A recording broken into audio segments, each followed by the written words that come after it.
Okay, folks, welcome back to our next video. So, in this installment of the Buttonhole Masterclass, we're going to be talking about welt buttonholes, which in the period are oftentimes called bound buttonholes.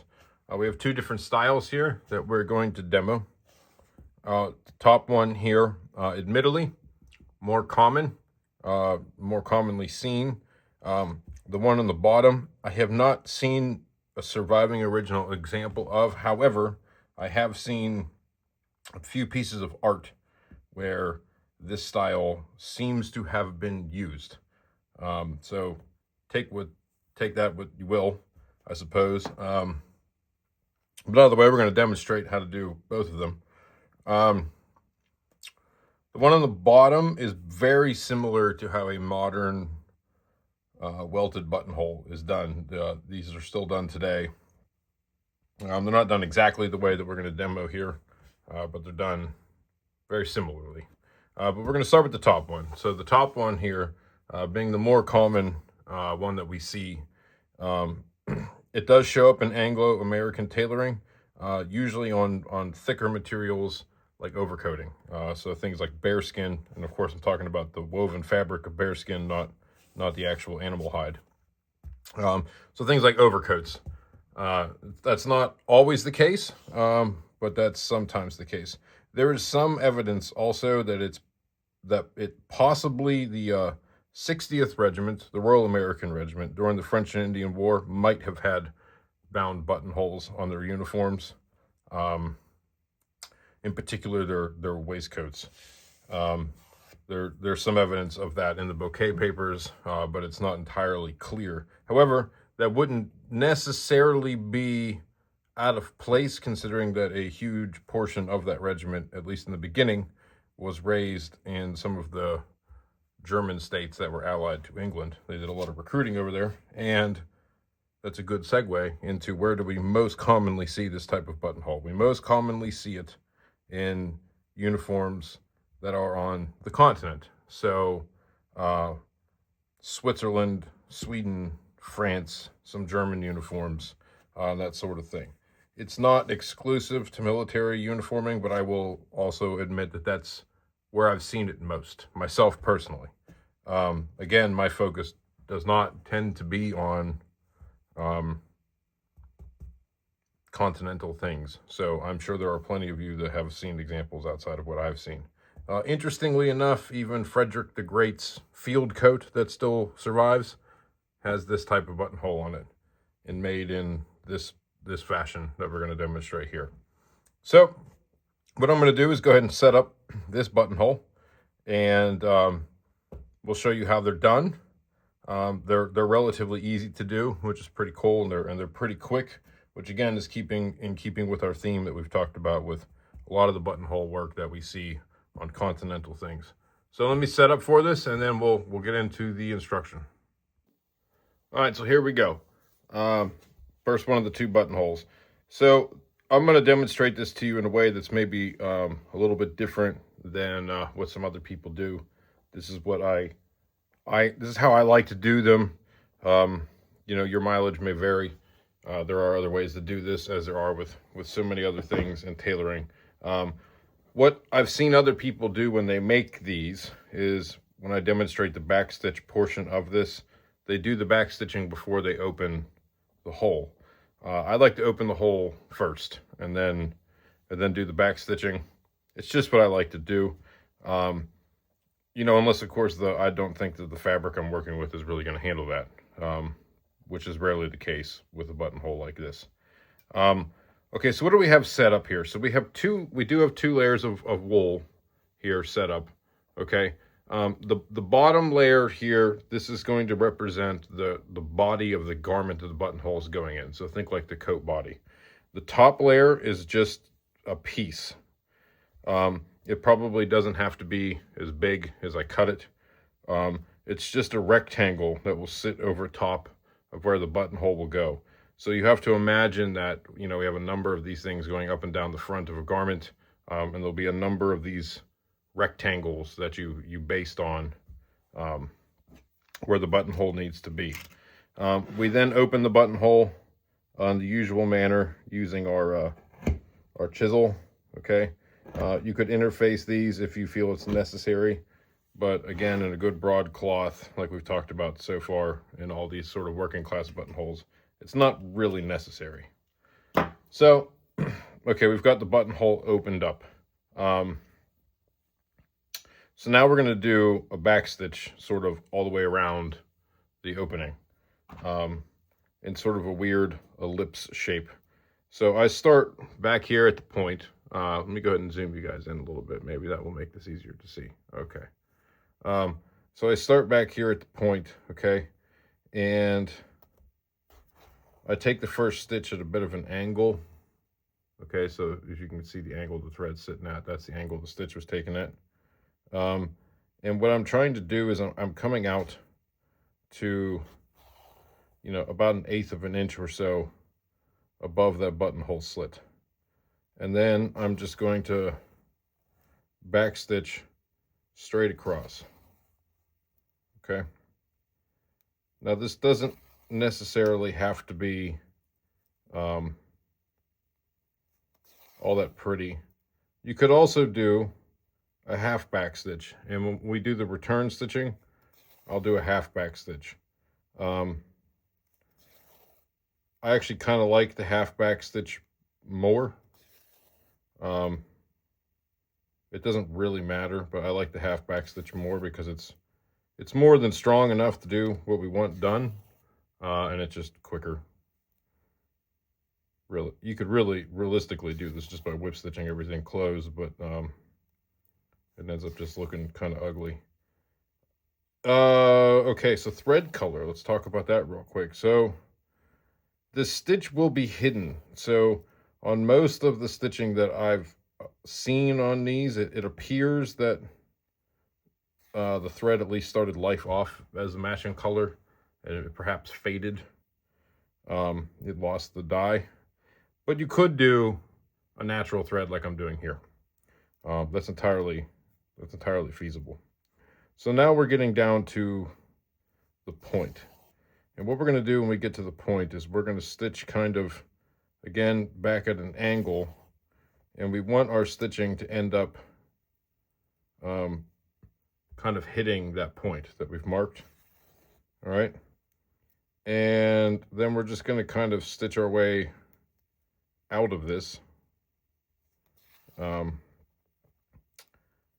And start heading back the other direction.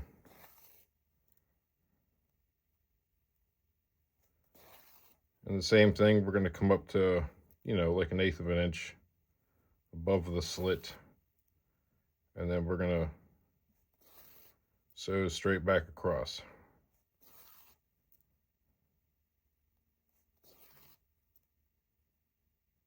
Oh, I did tell you we were going to demonstrate the half back stitch on the way back, right? So a half back stitch basically is, it's the same motions as a back stitch, but instead of the needle coming all the way back to where it came out, we kind of split the distance here a bit.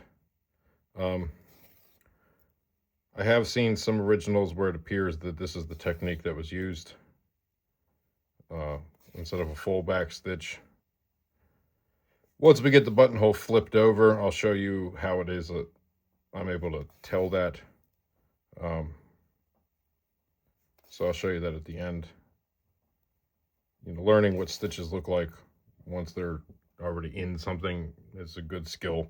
So you can see the difference here, right? We have the full back stitch here, and then we have this sort of half back stitch going on up here. And you can tell it's just much quicker. And then when we get down to the other end, we're going to do the same thing. We're going to kind of make that little pointed shape that we had going on, and we're going to knot this off. And as far as stitching goes, that's it, we're done. Okay, so you can kind of see the shape that we made, right? We kind of came into the point and came back out of it again. All right, so now we're going to take the basting threads out of this, and I'm going to trim this rectangle down a bit because it's a bit ridiculous for what we need to be doing. Okay, take the basting out. Let's trim this down. Trim this down just a bit. We're not going to need all of this.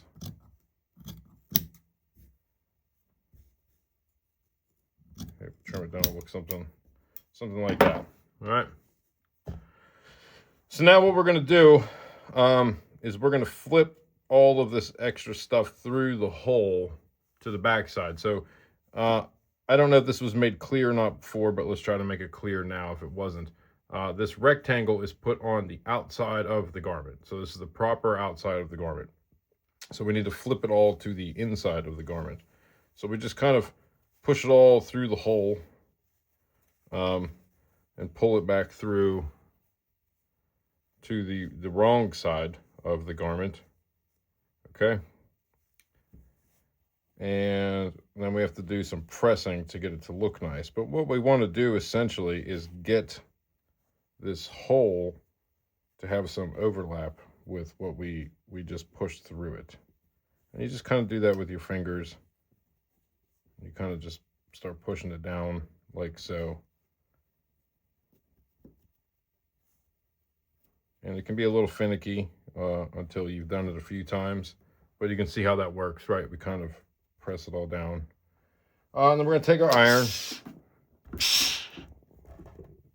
and we're going to get that shape to kind of hold in. Now we're going to pull out the pressing board here in a moment and do this kind of better, but we just need this to start holding its shape better.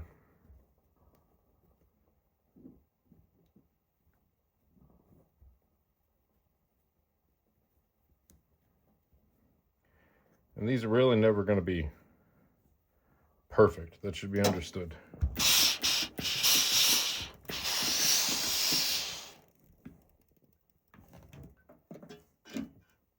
Okay. And then we clapper it.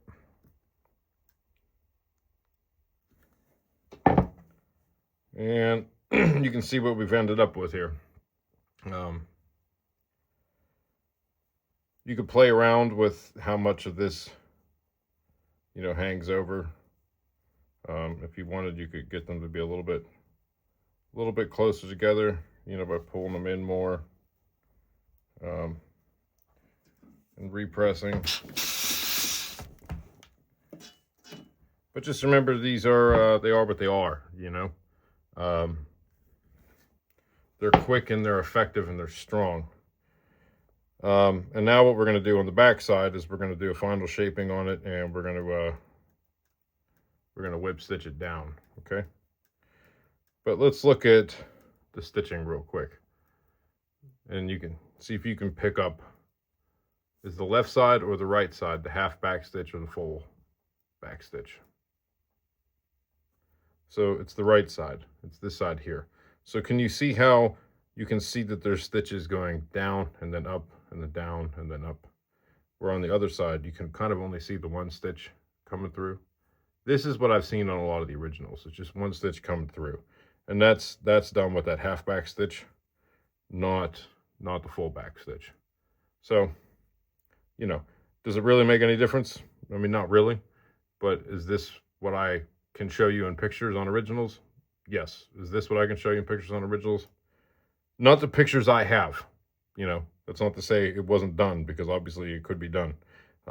Why would you do this over this? Well, this is strong enough and it's quicker, you know, and that's kind of it. That's how we make a lot of decisions. Okay, so on the back side here, what I like to do is I like to just sort of round these things off a little bit. So we just don't have like weird shapes. Okay. Not terribly dissimilar to what you might see in a pair of leather breeches, right? They use weld buttonholes in leather breeches, and it's done a little bit differently than what I just showed you, but the principle is the same thing. And they round the edges off. Now you want to round the edges off on leather so it doesn't rip. But okay, so now we're just going to whip stitch all of this down. Okay, and when we do this, we don't want to catch the stitch all the way through to the front edge. We only want to catch a few of the threads in the fabric, you know, the front side fabric. We don't want any of the stitching to show on the way through. We don't need a lot of stitching here. You can do pretty big whip stitches like I'm doing. All we're doing is holding this in place, and you will presumably still have a lining. Now, the interesting thing about doing this type of buttonhole is you don't really need a lining, right? It sort of lines itself here. But it's likely that you will have a lining still in the garment. So this, what we're doing right here, won't necessarily be seen. And, you know, it's not apt to fall apart either, because the lining will be there to hold it in place even if the stitching comes out. But the stitching won't come out, so don't think I'm telling you that it will, because it won't. But in the weird event that it did somehow, the lining would still kind of hold this all in place. Basically, all this stitching does is prevents it from being able to roll back into the buttonhole. And that's it, folks. And we knot her off. Okay. Buttonhole done. Now, that was quick, right? Very quick. And that was at teaching speed. So you can imagine how quick you can make these things in real life.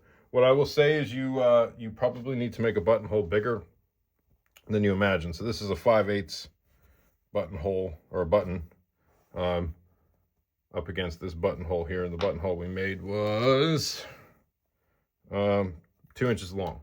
Okay. So if I were using a 1-inch button, I would probably make a 2-inch long welted buttonhole. And there's two reasons for that. One, as the button sits in here, it tends to open the welt up a bit. And when you see imagery, they end up coming closed by the end, and that's just done with length. And two, as you make this thing, it will actually kind of shrink a bit. So make them bigger than you kind of would a normal stitch buttonhole. The flipping does change things a little bit, but practice with it. But they tend to be sort of larger. Some of the originals, especially like on the Swiss uniforms, they have a blue uniform, but the welt part that you can see in the buttonhole is cream colored. So that's another reason to make them longer, so that you can see them. And long buttonholes just happen to be a thing in the 18th century, right? That's part of the reason why we think that Royal American Regiment in the French Indian War maybe had these. There's a weird reference to Bouquet replying to a letter from Stanwix, and that letter, of course, doesn't survive, where he basically apologizes for not being able to follow whatever the orders were for uniforming the men with the coats, because he's already issued them out. And the waistcoats were already half constructed, and then he says he orders the tailors to save the blue cloth to make buttonholes. So entirely possible that they're rocking a red waistcoat with a blue bound buttonhole, and also entirely possible that Stanwix's men in New York at the time have all of their buttonholes done this way. We'll never know unless that letter from Stanwix shows up. All right, so let's talk about the second buttonhole. So this is the one we're going to be making, and you can see it's considerably different in both shape and the sort of cleanliness of its finish, right? That's why this buttonhole survives today and the other one doesn't. It's very distinct, right? It's very, very distinct rectangle. And this is how you can tell what it is in imagery, because, you know, it could only be this. If you see this painted, this is basically all it could be. So how do we make that? Well, it's a little bit different than the other buttonhole. So first things first is the two sides of the buttonhole are going to be two separate pieces that get put on to the hole, okay? The second thing is how we open the buttonhole itself. So this is treated, the opening of this is treated more like a welt pocket than it is a normal buttonhole. So what we're going to do here is we're going to put our chisel in the middle, okay? And we're going to open up this middle section, just like so, okay? And then we're going to go ahead and baste on these two pieces. Now, you don't have to do this opening bit first. I just do it as a reference point for more or less where the middle of the buttonhole is. But we're going to go ahead and baste these pieces on. okay? And you want these to be sort of right up against that center line, all right? So base them on in, you know, a good way where they won't move around too much on you, all right?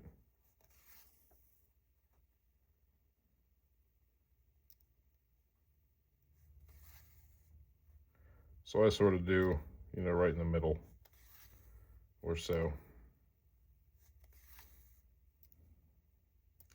And then we're going to put the other piece on the other side.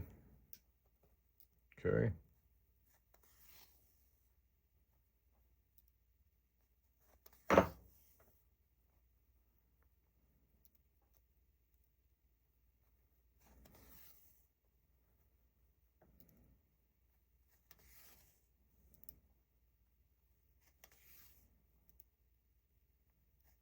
Just like so. Now, we have some chalk marks, right, from underneath where the buttonhole ends, right? And it's right there. So we want to transfer that to the front side, okay? And we're going to do the same thing on this side. See where the buttonhole ends, and it ends right here. So transfer that mark there, all right? So, back stitching once again. So let me thread up a needle here, and we'll do some more back stitching.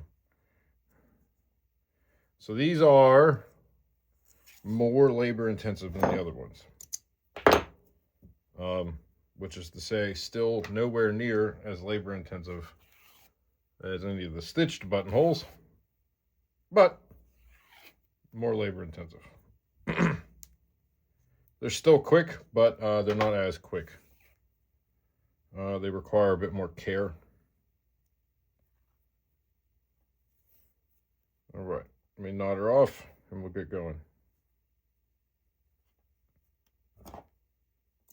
So we're going to do the same thing here. We're going to back stitch or half back stitch, doesn't matter, about 1/8 of an inch or so up. And we're going to start right at the end mark line, okay?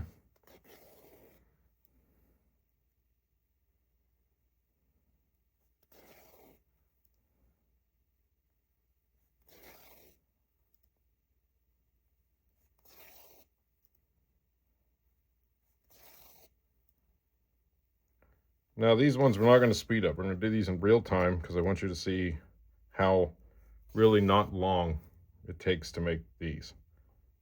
They're impressively quick to make, both styles.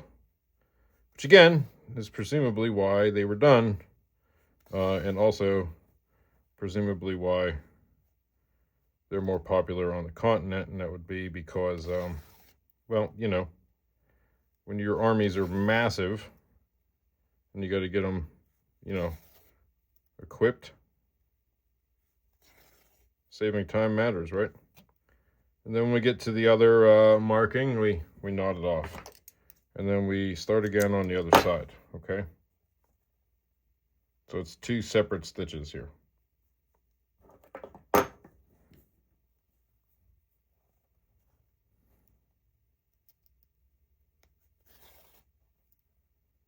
I do just want to reiterate again that the stitch that we're currently demonstrating, while it did exist, it's not in any way the more common ones of these that I've seen. And the only time I have seen it has been on pretty nice stuff. So my assumption would be these were reserved for nicer made garments, which kind of makes sense because they're a little bit more work to make.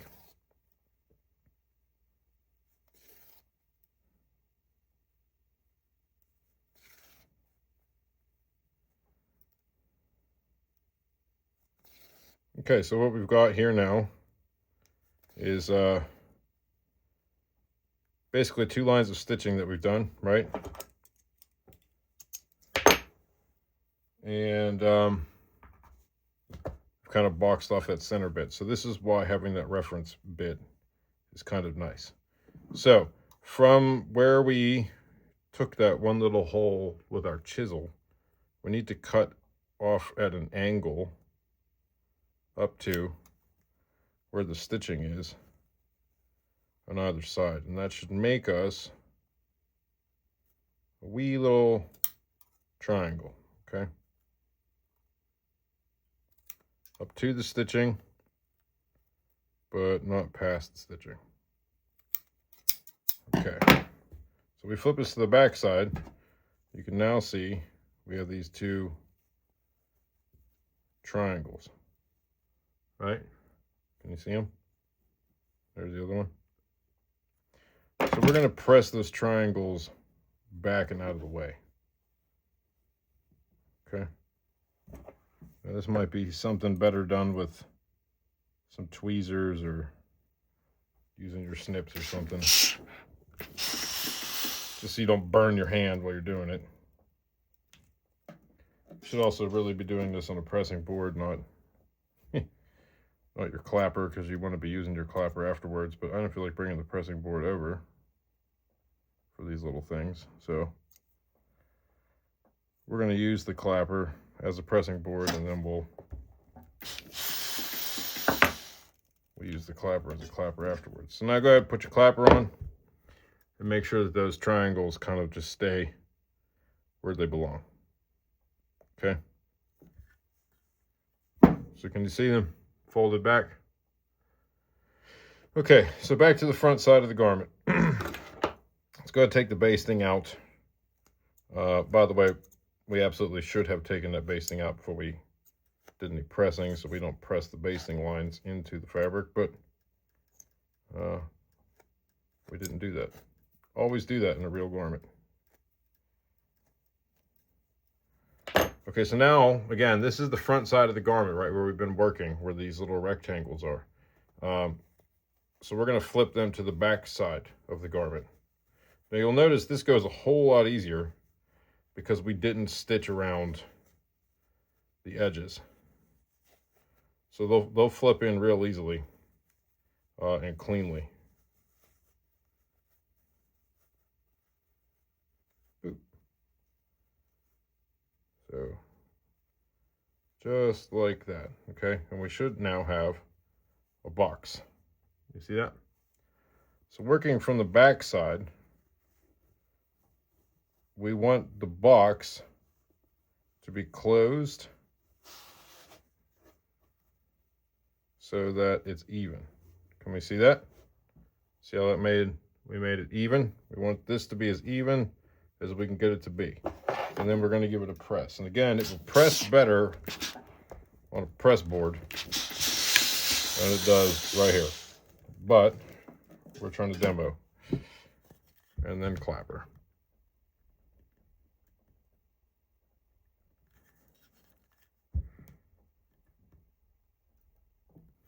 Okay, and there you go. We've made a pretty nice buttonhole, right? So the back side, what are we going to do here? Well, it's basically like the front. Let's go ahead and trim off all the excess junk that we don't need. Okay, round some of these corners off.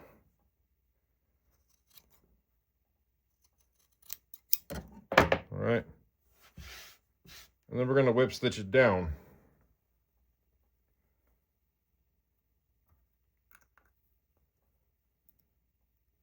Just like we did before.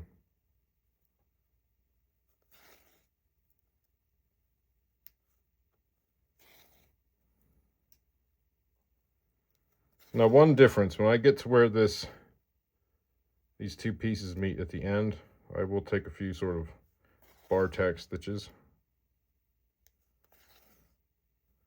just to make sure that they stay together. Okay. And then keep on stitching around.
knot it off at the end.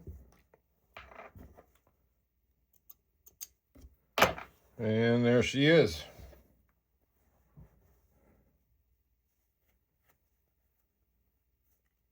Squared off thing. Give her a little final press.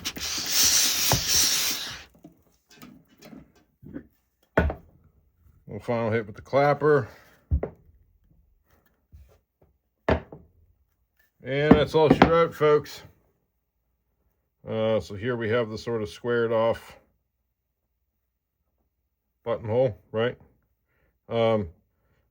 One thing you can do, okay, because we have these little things bent back on the end. One thing you can do, you can bar tack all the way up to that point, right? You can see the triangle under there. So you could bar tack all the way up to that point on both sides. That's one option. The other option you do have, and I'm not going to knot this thing off, so we got to be careful, but you can do a stab stitch at the end of this also.